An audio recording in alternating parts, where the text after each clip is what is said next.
Hey, what's up you guys? It's your boy Drew here, back again with another video for all you American soccer fans out there. And in this video, we're going to talk about retired American soccer players, and more specifically, we're actually going to rank them because, you know, tier lists are freaking funny to me. They're so fun to me. I've always wanted to do a tier list. I was like, why not? This is the perfect time. You know, I just got 1,000 subscribers, which I'm so thankful for, by the way. And what better way to celebrate that than to do a video I've always wanted to do in recent times, because, you know, they just came out. These tier lists are just becoming popular. But I was like, you know, I kind of do one for myself because it's fun. The weekend's coming up. Why not do a fun video for you guys to watch during the weekend or before to have a good time? Hee hee ha ha, we're all laugh. So this is it, okay? This is the whole video. Now, obviously, I've never made a video like this before, so if it's a little rough around the edges, I apologize. But I'm excited to do this, and more importantly, this is just my opinion. I'm sure you guys are going to have your own way of putting these players in whatever rank you guys want them. But just my opinion. Hope you guys have a good time. This is just for fun. After this video, we'll get back to normal MLS and US soccer type videos. So let's just get started. Alright, so like I said, these are going to be like retired, mostly retired American soccer players who have played for the national team and who are still, you know, kind of in media, still kind of relevant. I kind of want to say relevant, and still, you know, being talked about and recognized. And, you know, there's a handful of them, but I slimmed it down to just 10 players because I don't want this video to be like 20 minutes long. I want it to be like a short, fun video. We'll have a good time. So obviously we got some ladies and some men here. So obviously ladies first. And what better way to start this tier list? And what better lady to start with than Mia Hamm as number 1? Okay, we got Mia Hamm, probably the most influential American soccer player and maybe sports player ever. In terms of American sports, because, you know, she really led the way for American soccer player and American sports here in this country. She really made people think, or try to help people think differently about American sports.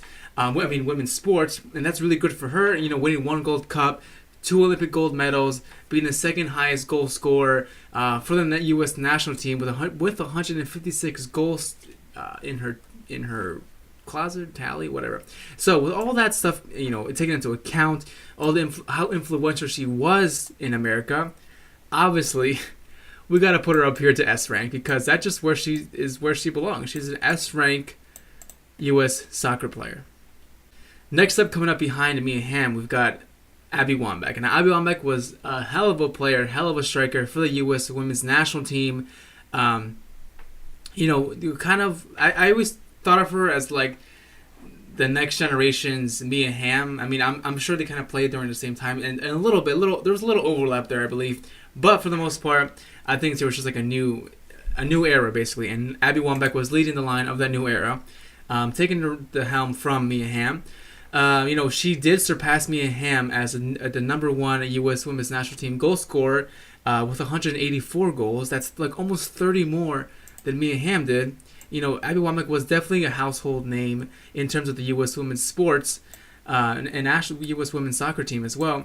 But just because, you know, Mia Hamm was Mia Hamm, I feel like Abby just couldn't live up to that influentiality that Mia Hamm had. So just for that, I'll give Abby in the A tier, which is not a bad tier to be in. You know, at least it's not down low.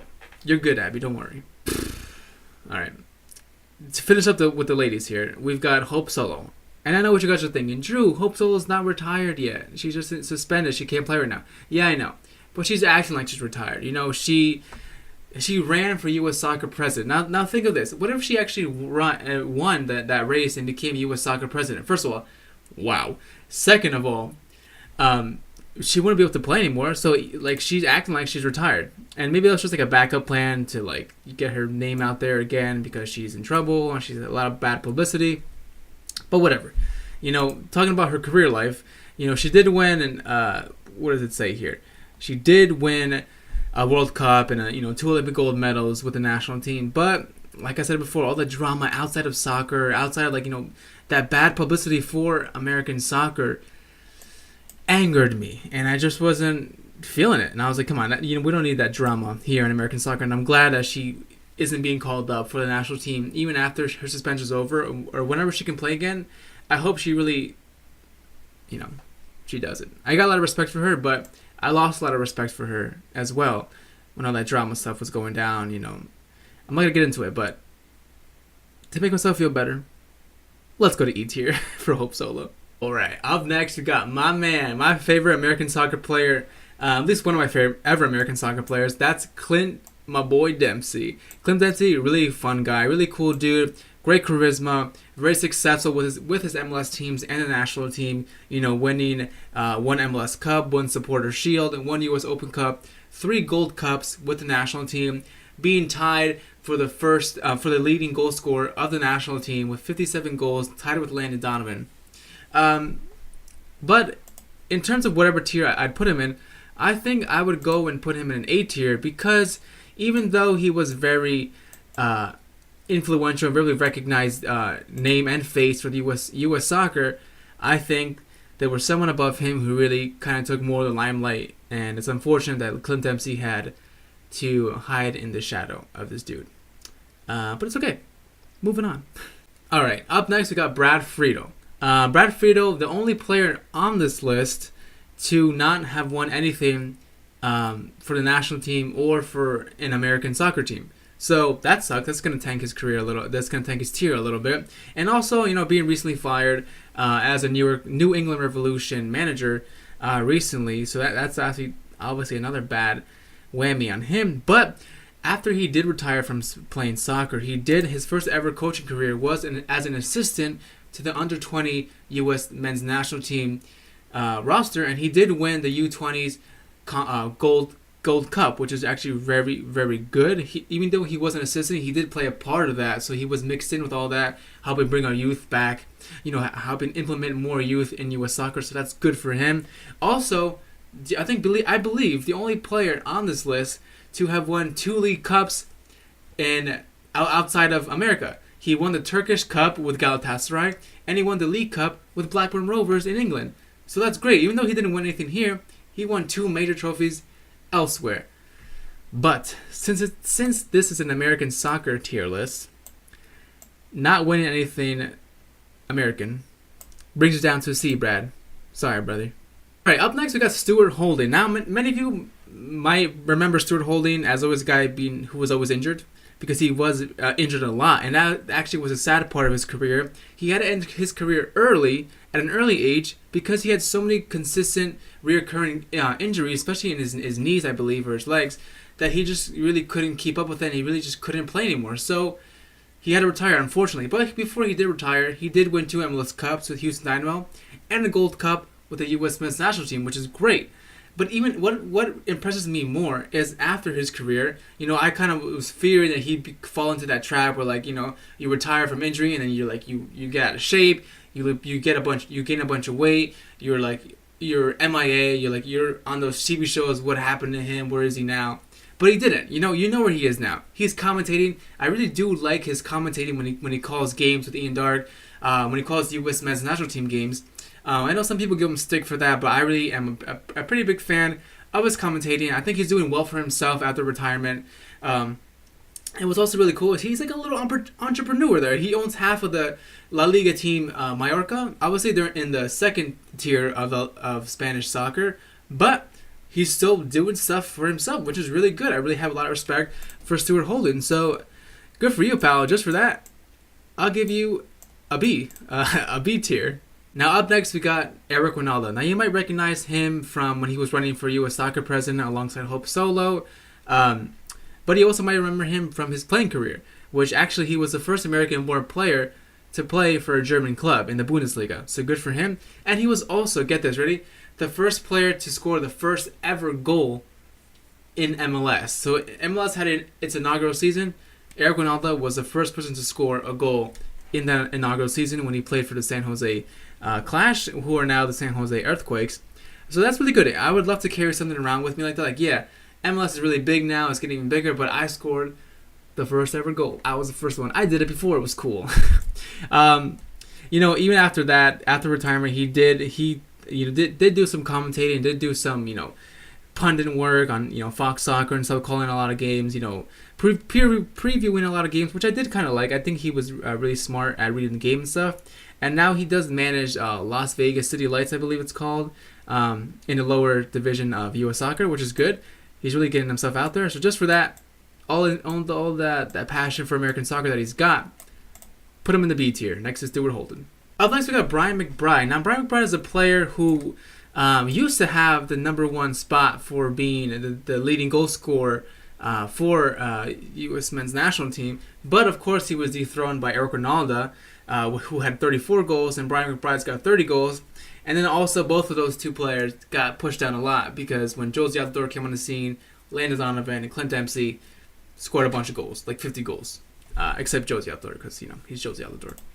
But anyway, Brian McBride, a really great striker, clinical finisher for the national team and for his big team, Fulham FC. But he was a big player there, which is good to have a lot of American soccer players get a good respect and good, just good respect from other teams outside of America, which is good. So he did win 1 Gold Cup with the national team and 1 U.S. Open Cup here in MLS, which is good. But even though I don't know much about him, I didn't really care for all his previewing of games after retirement for Fox Soccer. I'll put him next to Brad in a C tier. Oh, all right. Up next, Alexi Lalas. Now, Alexi Lalas is kind of an unusual person. Not person, but an unusual person to have on this list because I have a love-hate relationship with him. I think he's a troll, and I'll get to that in a second. I follow him on Twitter, and I see his podcast stuff. I see all his videos for Fox Soccer. I see his tweets and the way he talks to other people. And sometimes when he has ideas, I'm like, yeah, I agree, Alexi Lalas. I'm all for that.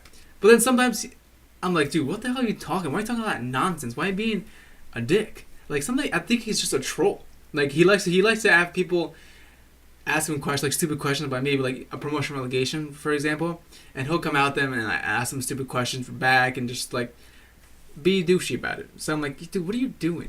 I mean, maybe it's just like, it's funny for him and whatever, but and sometimes it makes me laugh the way he talks to other people on Twitter and shit. But like I said, love-hate relationship with him. Even though he did win 1 CONCACAF Champions League, which a lot of these players haven't won yet on this list, I still gotta put this dude, just because I get annoyed with him sometimes, D tier for being a dick. Just kidding, Alexi. I think you're cool. Don't worry. Okay, is there anywhere else you think this dude's gonna go besides where? I mean, Wynalda Donovan, probably arguably the best soccer player for the U.S. men's national team in history, like ever. He is the Mia Hamm of the men's side. He was the face of the U.S. men's national team for years, since his whole career, I believe. Since he came on the scene, he really blew up as a young talent, really made his mark, tried to play abroad, didn't really work out, so he came back, won a lot of stuff here in MLS, like countless stuff. 6 MLS Cups, 2 Supporters Shield, 1 U.S. Open Cup, tied with Clint Dempsey as the highest goal scorer for the national team with 57 goals. 4 Gold Cups with the national team. Insane. The most out of all these players on this list. So, I mean, I know he's playing indoor soccer now, so that's probably going to bring him down a lot. Psych! I mean, could you imagine if we put Wynalda Donovan at F tier? People would rage. But that's it. Wynalda Donovan and Mia Hamm, both of my 2 players for the S rank. Arguably, I don't think you guys can argue that, right? I mean, if you want to, leave it down in the comment section below. And as you can see, I didn't put anyone in F tier because I just can't bring myself to put an American soccer player down in F tier. I mean, maybe, I don't know, when Josie Altidore retires, I'll put him there. Just kidding, kind of. Okay, I know this was kind of a random video, very trendy topic, but it was actually fun for me. I actually, like I said, I wanted to do a fun video to celebrate 1,000 subscribers. A fun video for the weekend. You guys can watch, have a good time. And I hope you guys did have a good time, because I did. I had a good time making this video. I had a good time ranking all these soccer players. I would love to know your guys' rank down below in the comment section. And if there's any soccer players that I missed, let me know down below. Let me know down below and where you would put them in your own ranks. And if you guys want to see another video like this, with maybe current soccer players, American soccer players right now, that would be cool. I would actually totally like to do that as well. But of course, it's up to you to see how good this video does. And if you want to see that, make sure you guys leave a thumbs up, so I know you guys want to see more of this type of video. But as usual, we're going to go back to regular layout MLS and US soccer content on the channel pretty soon. So have a good weekend. Thank you so much for watching. Thanks for kicking with me. And I'll see you next time.